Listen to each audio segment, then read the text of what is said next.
Well, hello there, everybody. Hello, everybody. Or hello, you. I'm adjusting to this online teaching thing. My name is James Sepulveda. I'm your professor for the course, by the way. I'm used to giving this lecture, obviously, in a group setting. And I've been trying to think about how to best prepare this class for online. And I really do want it to be effective. I've taken on online classes before, and sometimes they're so boring, and just filled with lots of work that doesn't always seem to be relevant. So what I'm trying to do here with this course is to replicate the classroom experience as much as possible. But as I was designing the lecture, I kind of realized that's going to be complicated because, like I said, normally I give this lecture in this group of people, and you're listening to this, I'm assuming, by yourself. You didn't get together with your classmates online to have a lecture listening party. Although maybe you should try that. Maybe you should randomly message your classmates and see if they'll be down to that. Don't do that. You'll probably get in trouble. But so I'm going to try and replicate the experience as much as possible. I try and make the lectures enjoyable, more conversational in tone, have some humor in them, so that the stuff sticks with you a little bit better. But please let me know as we go if you just kind of jot down any questions you have. You will have the opportunity to ask me questions when we have our meetup sessions every week. And if you can't make those, you can email me. And I want to make sure that there's an opportunity for a back and forth, because I think one of the things that is hard with online classes is you don't get the opportunity as a student to really ask as many questions about the material. So I want to make sure you have that opportunity. Okay? Okay, great. So we're going to start today with the Overtone series is what we're going to be talking about. And the Overtone series is essentially a pattern that exists in nature that informs everything that we like about music, the way we interpret music, the way we listen to music. And it has all these vast implications, I should say, that we're going to go through. I like to start, though, by explaining this with kind of an analogy with language. And I'll try and make this short, but I hope it helps kind of set the stage for you to frame this conversation. I don't know if you're aware, but we don't just have single languages that we speak. The languages are grouped into families of languages. So, for instance, Italian, Spanish, and French are grouped into a family of languages called Latin languages, or sometimes called love languages, because they derived from Latin. So we can kind of trace the origins backwards. And then similarly, there's a group of Germanic languages, and there's a group of English kind of falls in this weird mix of families. But anyways, we have all these different families that we can trace the languages back to older languages, and hence that's why they've been categorized that way. So linguists for a while have proposed this idea: what if it's possible to go back further? So if the languages we speak today evolved from older languages, doesn't it seem possible and or likely that those older languages evolved themselves from even older languages still? And since there was a point in time early in human development where we were all living in Western Africa, basically, we were all living basically the same place. What if there was one mother language that was spoken at that time? What if there was one proto language that every single early human spoke, and that all languages which are spoken today evolved from? What could we learn about language that we use today and ourselves? So, for instance, just to kind of plant a seed here of what we could be talking about, the syllable ma seems to show up in basically every language when we're looking for the word for mother. So, in English we say mother, but we also say, as a sort of shortened version, mom or ma. In Spanish we say madre. Sorry, my white accent kicked in there. In German we have Mutter. There's across many languages you'll find. I'm sure if you speak another language, if you think about it, you may be able to think of a word that has that ma sound in it, which means mother. Well, what if that original language What if the reason for that is because that original language, maybe the word for mother was ma? Well, what implications does it have in our understanding? And then wouldn't it be interesting to know how the different languages evolved? Like, when did it stop being ma and become mater, madre, or mother, or whatever, and what were the circumstances of that? Linguists think we can learn a whole bunch about our brain, about the way we think, about history, and about language itself, and the way our brain has processed language if we knew those things. Well, essentially, that's what the Overtone series is for music. The Overtone series is, you can think of it as like the mother music, the proto pattern from which all other musical systems have evolved. And so the fact that we know it and that we can understand it provides tremendous insight into what we like and what we how we process music. So we're going to talk about it today. Okay, damn it. All right, I hope that caught your interest. And if not, that's your problem. You shouldn't have taken the class. Here's the harmonic series. I kid.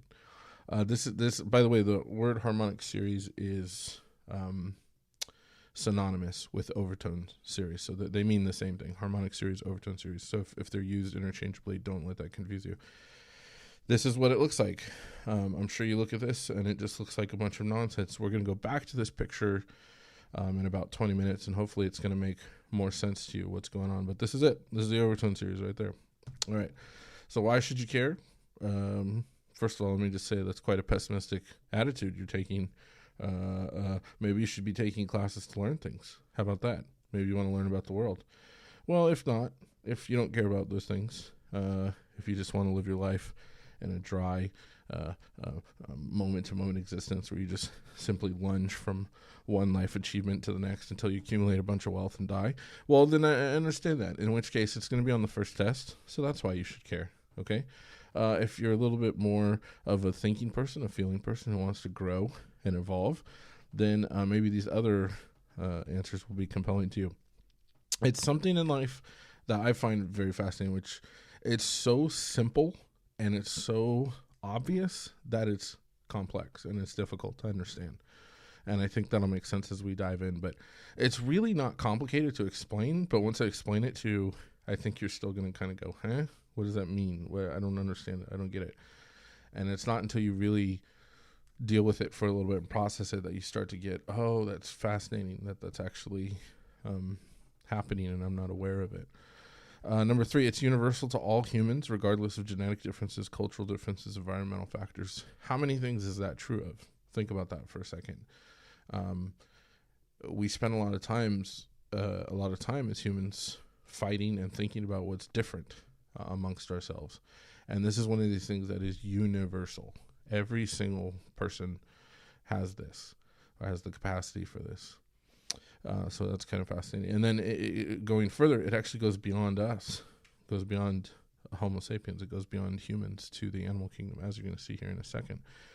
So this is supposed to be the thing that catches your attention and gets you interested here. We'll see if that works or not. There's this bird. It's called the hermit thrush. And for years, for decades, for centuries, musicians kind of would tell stories to each other about how this bird seemed to be singing in a way that followed the pattern of the overtone series.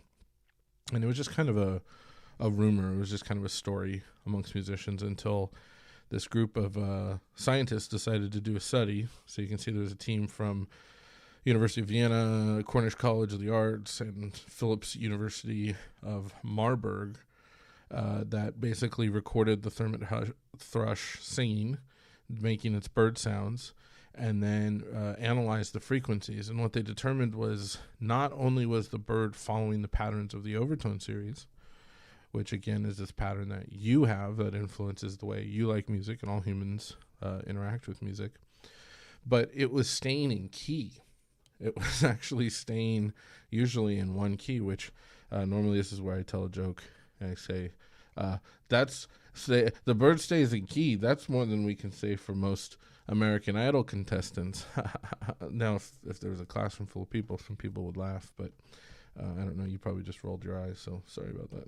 Okay, so here's this bird, the hermit thrush, You're gonna hear it's got these high pitched sounds. Not this. These are kind of background sounds right now. It's much higher. You'll hear in a second.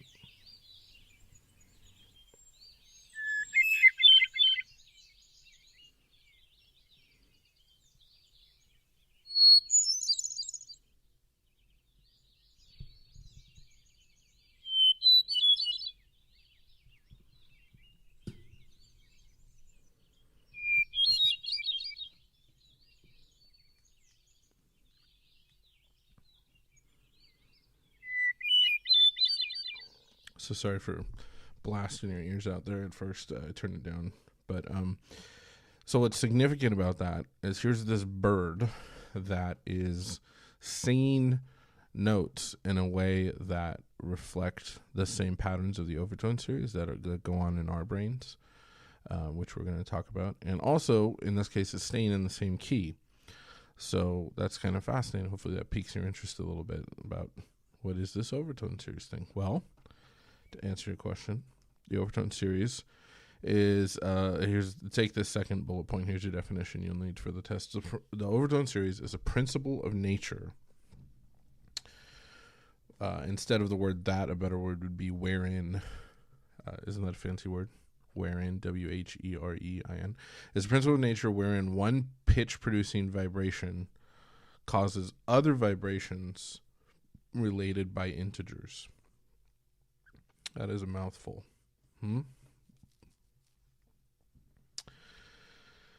Basically, what that means is when you hear one note, it has to be a musical note. So we distinguish between a musical note and sound.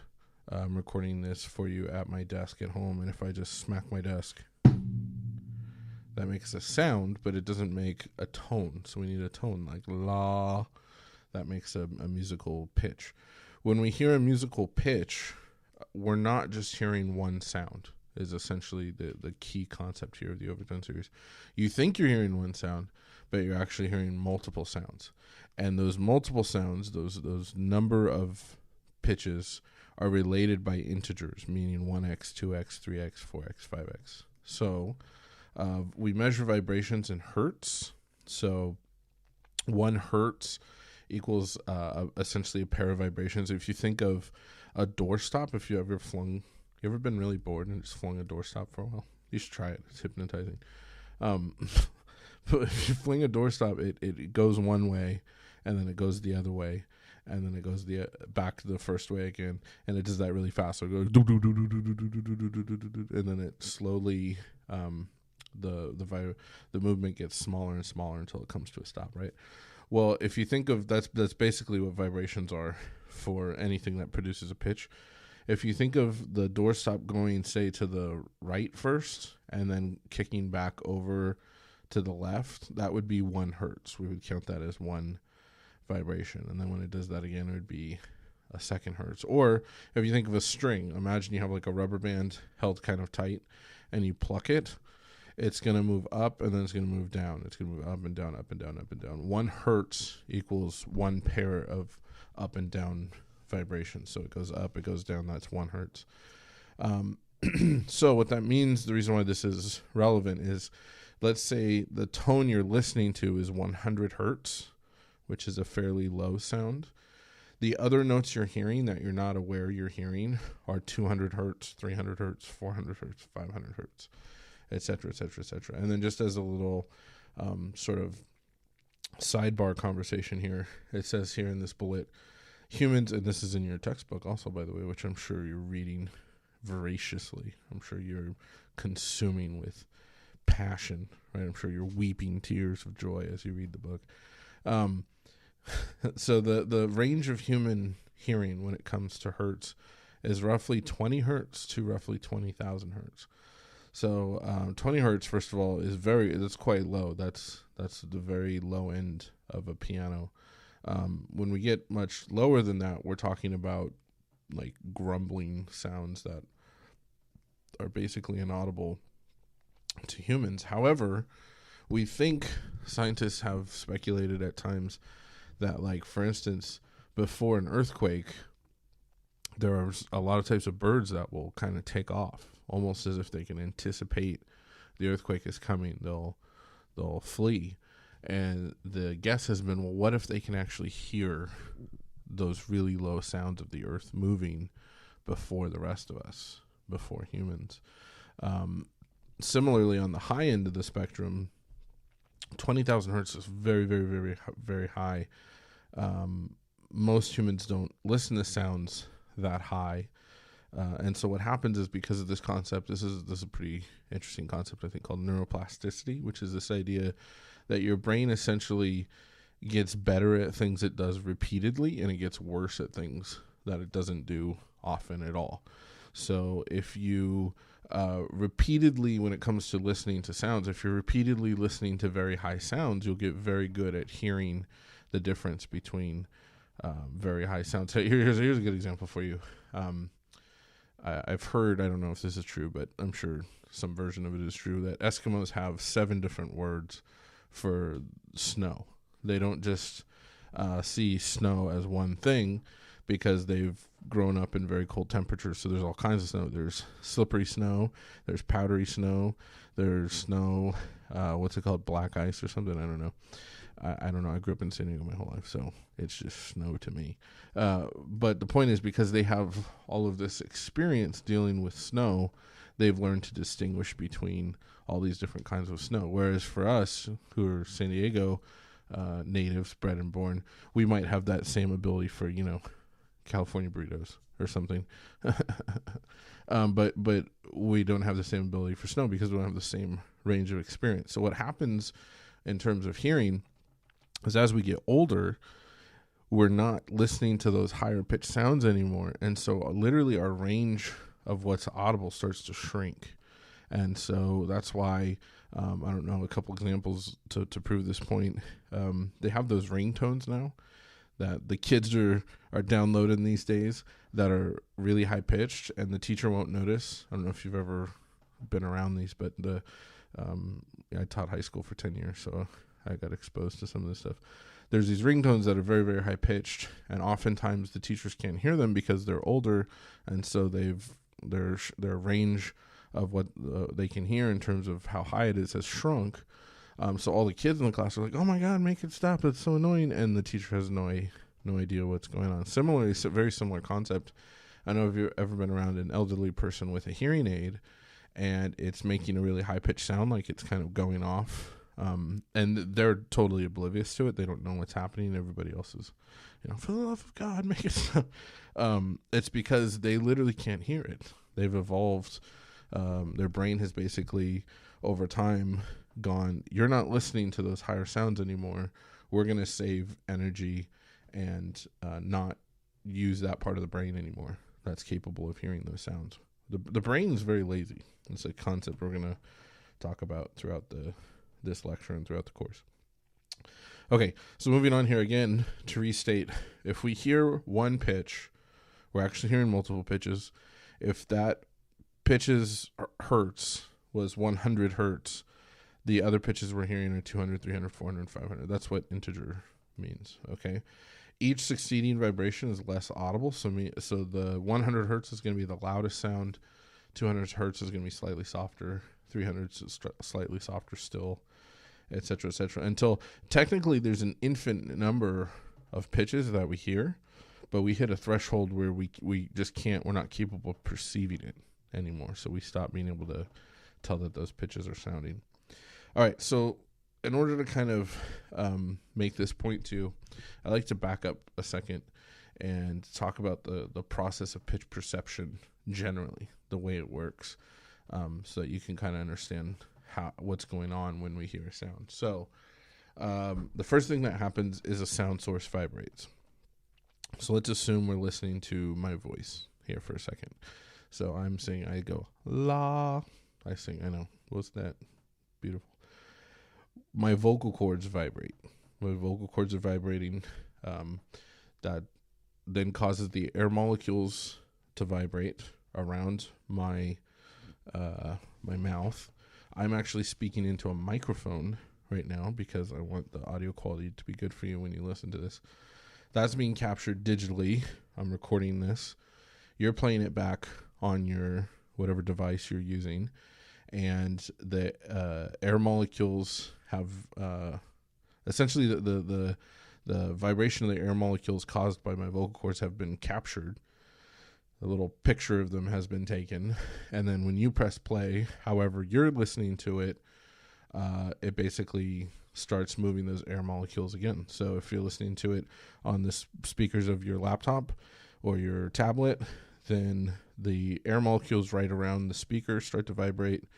If you're listening to it on headphones, then inside the headphones, they start to vibrate, and then that causes air molecules to vibrate until it reaches your ear.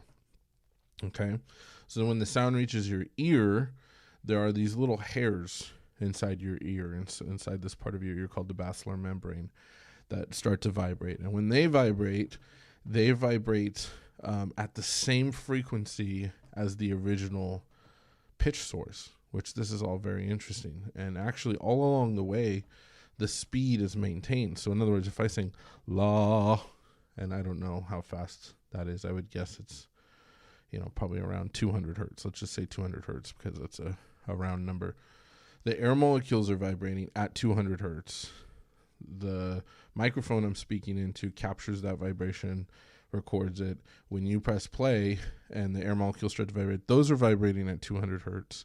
When it reaches your eardrum, it's vibrating at 200 hertz. And then the last leg of the process here is your ear sends a message to your brain. And then there's a part of your brain called the audio cortex that fires, and it fires an electric signal at the same frequency. Which, here, I made you a little picture graph here. A picture, you know what I'm saying. It's visual stuff.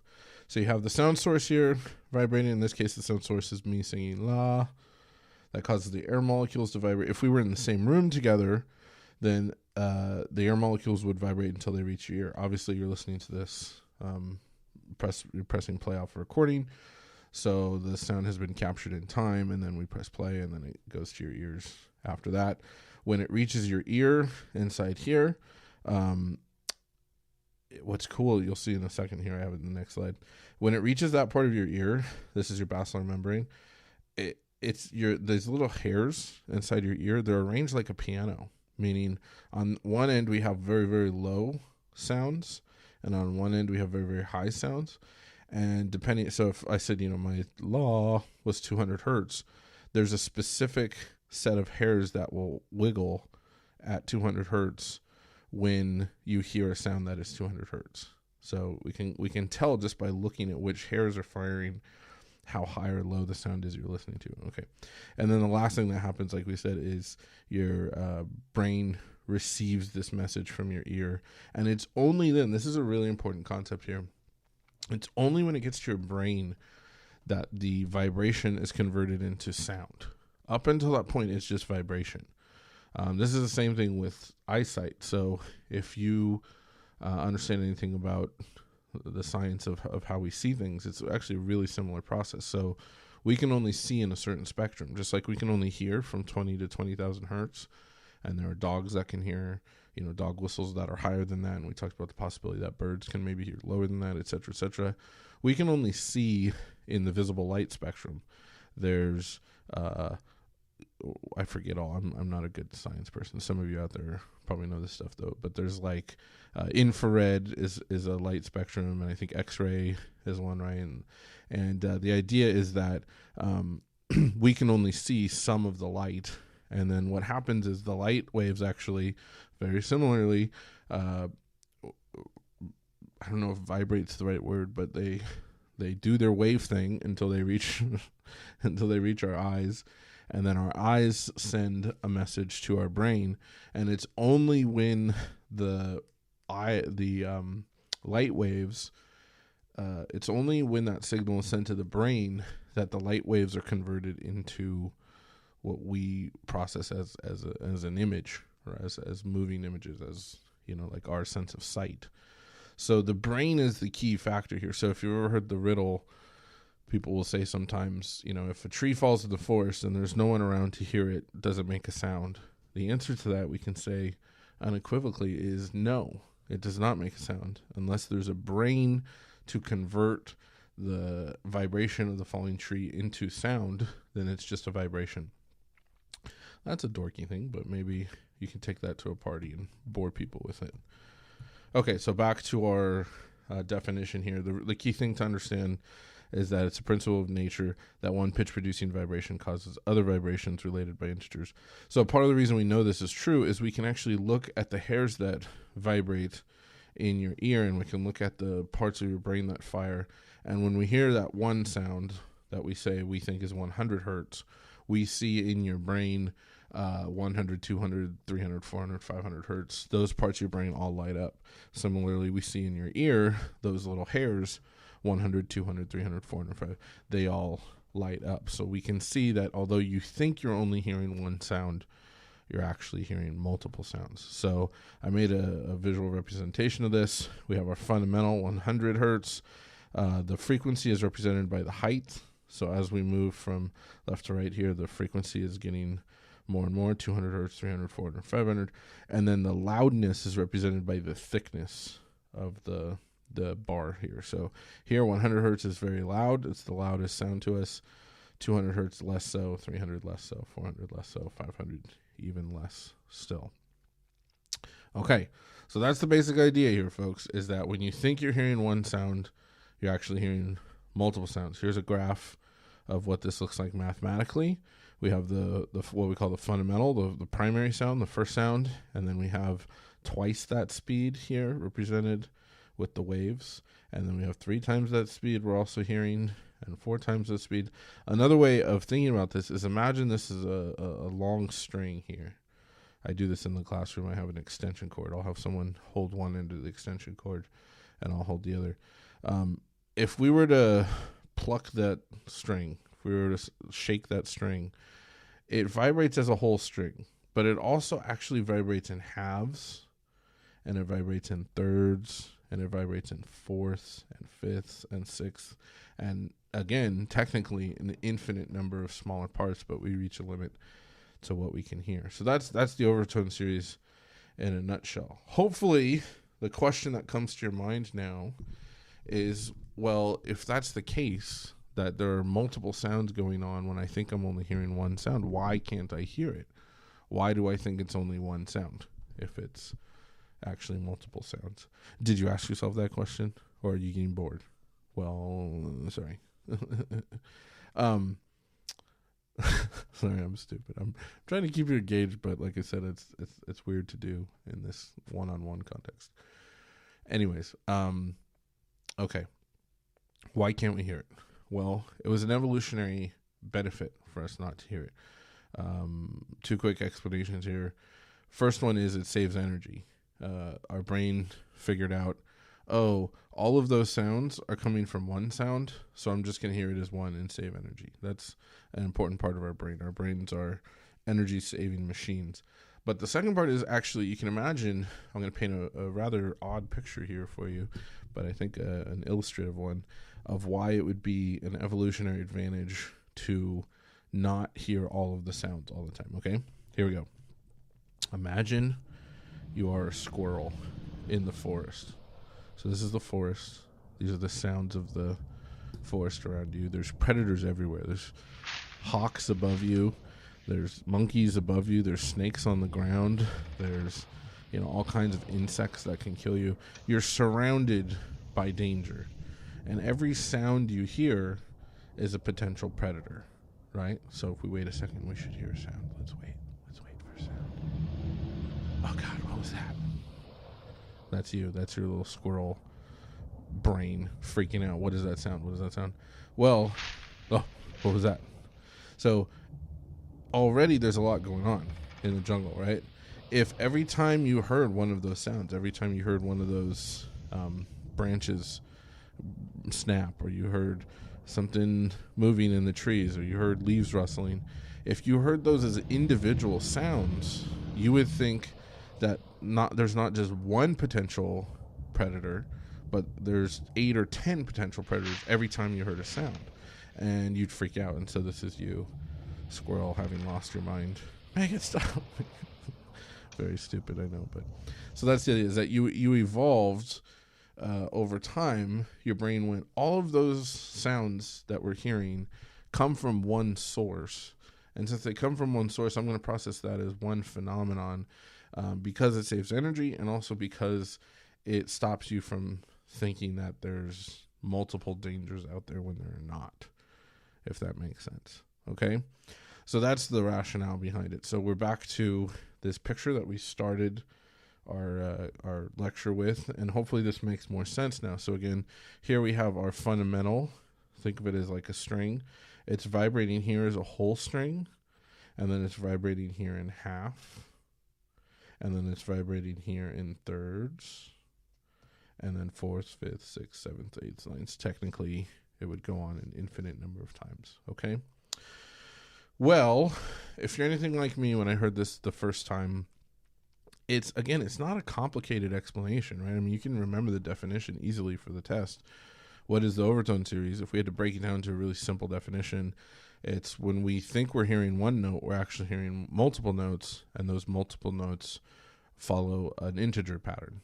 That's not crazy complicated, right? We can wrap our brains around that, or at least remember it. But when you really start to consider what that means, and consider the fact that what you think you're experiencing is not actually what you're experiencing, it has some pretty significant implications. So I want to start to demonstrate that to you. If you're a musician, this may make some sense to you. If you're not, this isn't going to mean anything to you. But this is, if we take those patterns, those integer patterns, and we translate it into musical notation, this is what we get. So if we have a note that's 100 hertz and it makes a pitch, the next note is going to be exactly an octave higher. 200 hertz would be exactly an octave higher. And then 300 hertz would be a perfect fifth higher than that. And then a perfect fourth higher than that. And then a major third, and then a minor third. And then this really interesting note. You notice this note is shaded in along with this one and these ones. That's because it's not actually exactly that note. It's a note slightly between that note and the B natural, or the A natural, below it. So it's a note that doesn't exist in our Western notation system, and that note actually becomes the source of a lot of jazz, and then later on R&B and hip hop. This is a note we're looking for that doesn't exist in our notation system. And then the intervals get smaller and smaller. So we had a major third, minor third, somewhere in between a minor third and a major second, somewhere in between a major second and a minor third, and then we get major second, and then major second, and then smaller than a major second, and then smaller than a half step, and then basically we get to a half step eventually. If you're a musician, you know what I'm saying. If you don't, sorry. Okay, so I want to offer some evidence to you that this is true. And I have a couple different ways I'm going to try and offer this to you, that the overtone series is in fact a true thing and that it is real. The first one is this piano experiment. Normally I love to do this in person, but I can't unless I came to each of your houses, which would be uncomfortable for all of us, I think, right? Mom, my professor's here to show me. So instead, I'll play a video for you. But basically, because of this concept of sympathetic vibration, let's start by defining that. If you ever watch cartoons, there'd be an opera singer lady who had like Viking horns on, and she would sing really loud and really high, and glass would break. That's the idea of sympathetic vibration. Actually, I have a video here to show you a guy doing that exact thing. The idea is when something has a pure tone, like a glass, you can see this guy's going to sing into this glass here. When it has a pure tone, if you can match the exact tone of that object, in this case the glass, then the object will start to vibrate sympathetically. It will start to, almost like it's dancing along with the sound that's being made. Well, in the case of glass, when something starts to vibrate sympathetically, it's going to eventually break the molecules that are holding it together. Let me show you what I mean here.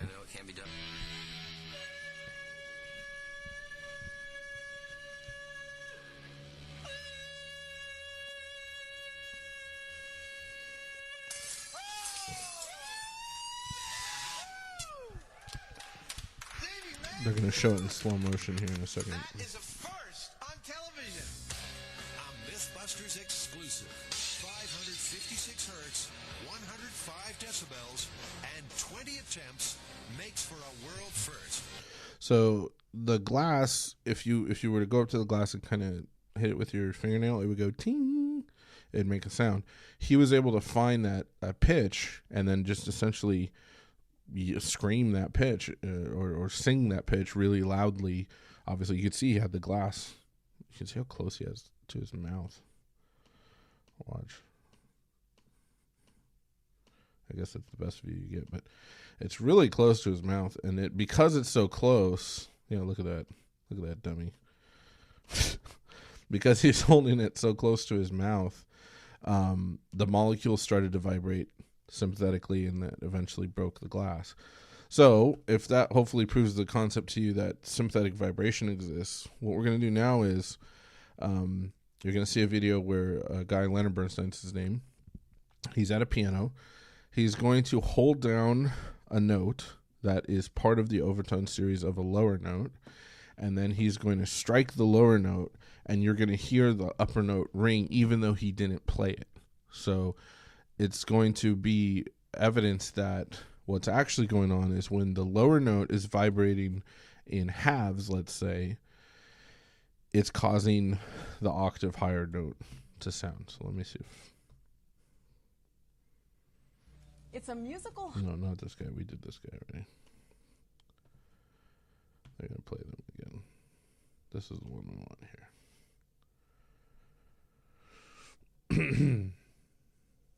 The series, according to the laws of physics, has to be exactly an octave higher than the fundamental C we've been hearing.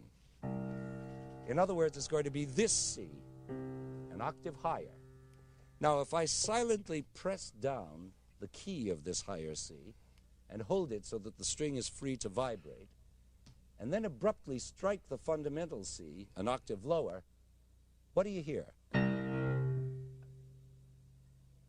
You are clearly hearing the first overtone vibrating sympathetically an octave above its fundamental. I hope you heard it, did you?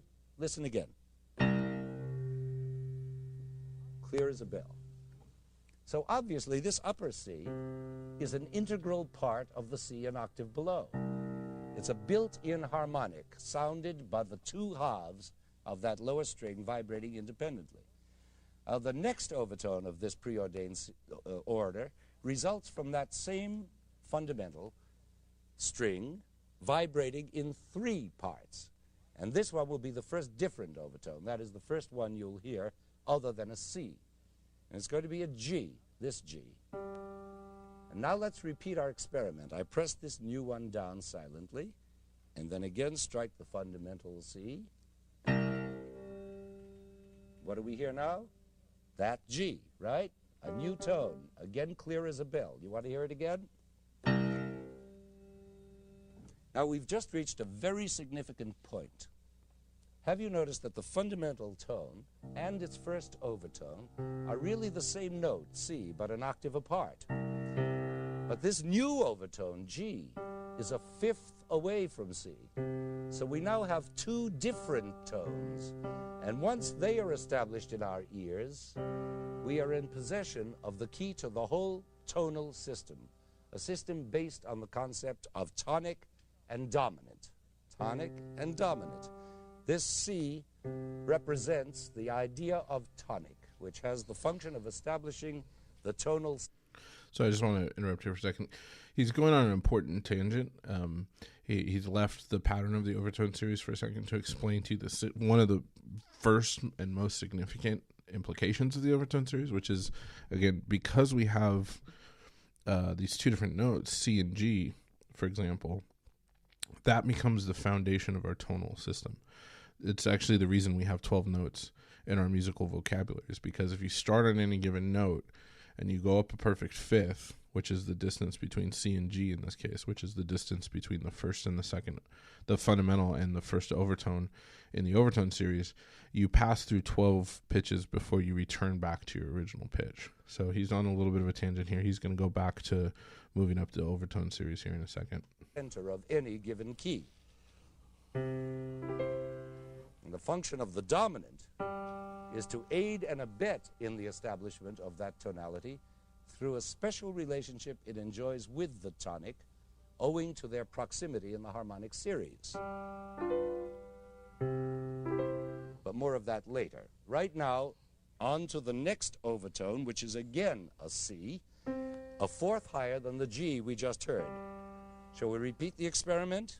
I press it down silently. There it is. You hear it? We'll do it again.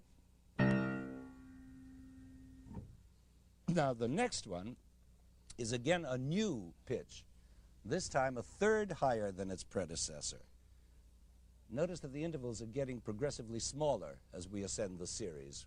It began with an octave, and then a fifth, and then a fourth, and then now a third.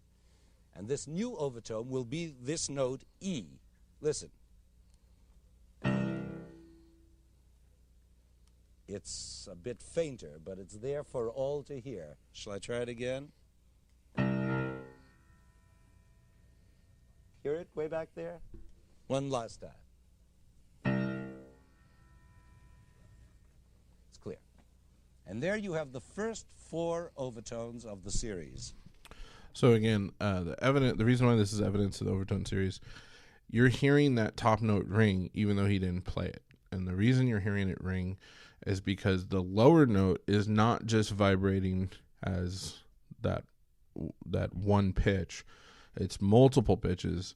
And when one of the multiple pitches matches that higher note, as in the case here of E, it causes it to vibrate sympathetically, just like when the guy broke the glass. So I know that's a little bit confusing to watch. You may find that confusing. It's so much cooler in person. I wish I could show you in person. It would make more sense. You would see it, and it's a little bit trippy thing to experience. But that's the best we can do in this virtual format. Let's try a different way.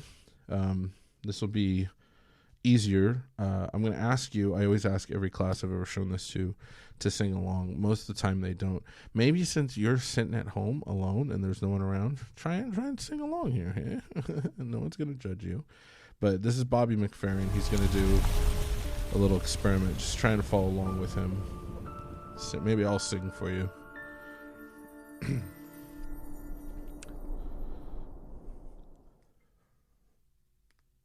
Talking about expectations. Watch. Ba, ba, ba, ba, ba, ba, ba, ba.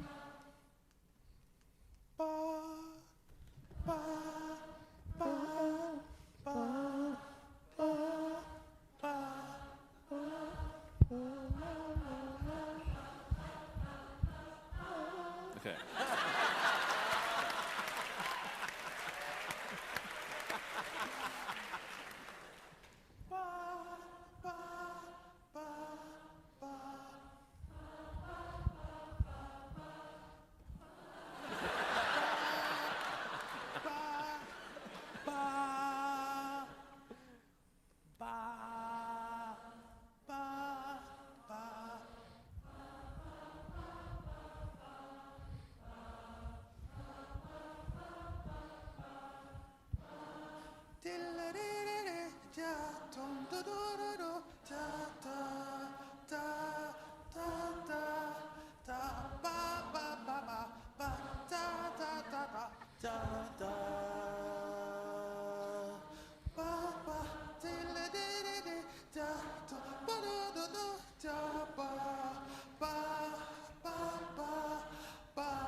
So I don't know if that is immediately obvious to you why that's so significant, but if you go back here, he starts off, he sings one note for you, and you sing it back. No big deal, right? Then he adds a second note. Okay, you sing it back. No big deal. Then I don't know if you notice, he's going back and forth between the two.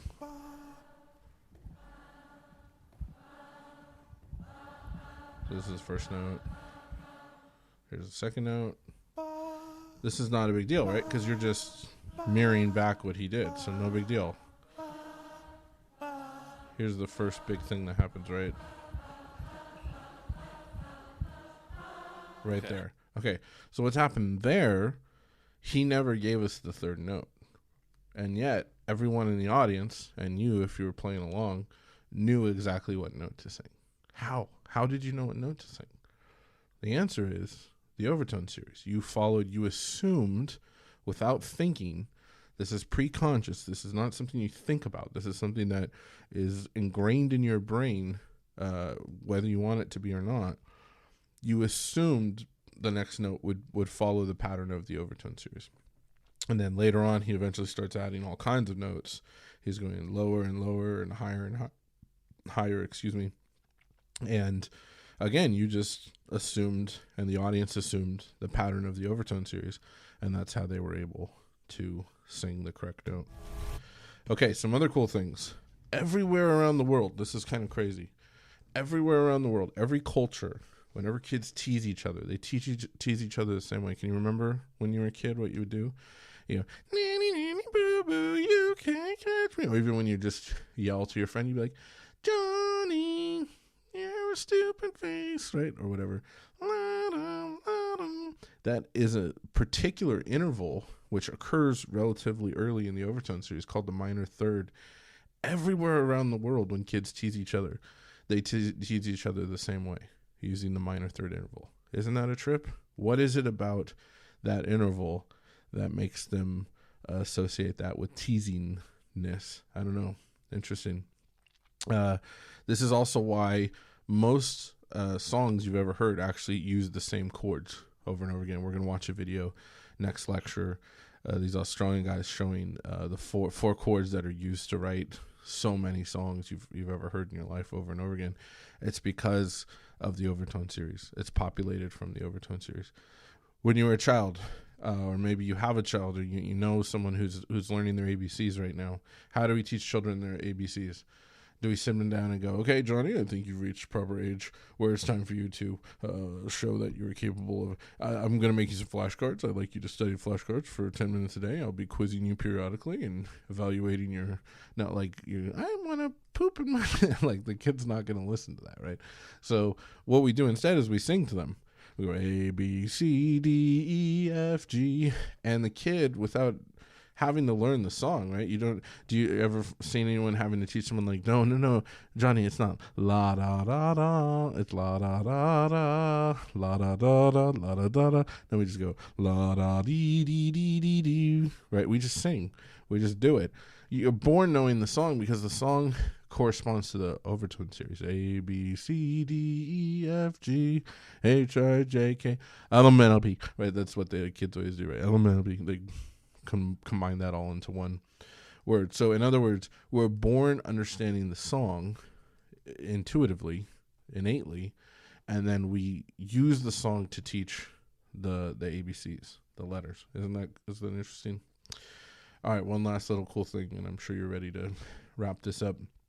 This is to make the point of how strong this overtone series pattern is in us. It is so strong that if your brain comes across a series of pitches and it mostly follows the pattern of a note and its overtones, but there's mistakes or there's omissions, it will actually fix the mistakes or what it thinks are mistakes. It'll restore the missing tones in a process called restoration. So that means, let's assume somehow you're hearing a sound that's been damaged. Maybe someone on a computer has gone through and they've stripped out the second overtone somehow from a sound. So you hear the fundamental, you hear the first overtone, the second overtone is gone, you hear the third overtone, fourth. Well, when that sound gets played, and the air molecules vibrate, that second overtone is missing. It hits your ear, that second overtone is missing. When it gets to your brain goes, you meant to have this there. And so it will literally fire, that second overtone will fire in your brain as if you heard it, even though you didn't hear it. So this scientist came up with an experiment to test how deep this process of restoration goes. This guy here, Peter Janata, came up with an experiment where basically this is what he did. I made a little graph here. He created a fake version of the Blue Danube Waltz with the fundamentals gone. So the Blue Danube Waltz, first of all, if you ever watched Bugs Bunny, is la da da dee dee, la da da dee dee, boop boop boop boop, la da da da dee, boop boop boop boop. So it's that waltz. So what he did was he synthetically, using an audio program, took out the bottom note. So he took out the fundamentals of each note of that melody. He then played that to an owl. So he played that on a speaker to an owl. The scientist then hooked up electrodes to the owl's brain. So these electrodes are capturing the electrical signals being fired, in this case, by the brain's auditory cortex. So the part of the owl's brain that hears sound. He then hooked those electrodes up to an amplifier. So the electrodes are picking up what the brain is firing. And remember, if you remember back to our very beginning of the lecture, the brain is firing at the same speed as the original sounds, as the original notes that you were hearing. So you got these electrodes hooked up to the owl's brain.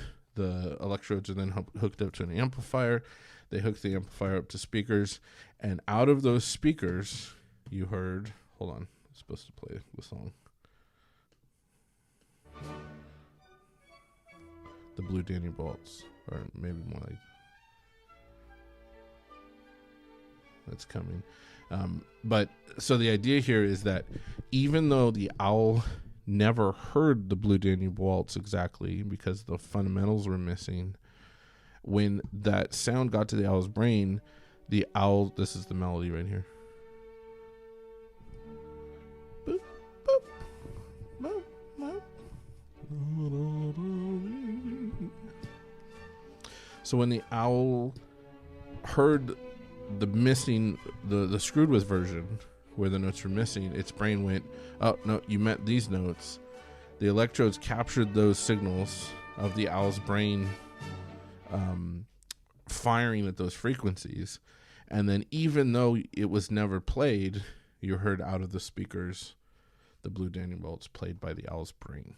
So anyways, this would normally be the part of the lecture where I would ask for questions. You would be packing up your backpack rather loudly so as to send me a message that you're ready to leave. And then I would dismiss you. So I hope this was helpful. Email me any questions. Show up to the meetup session we have. And yeah, thanks.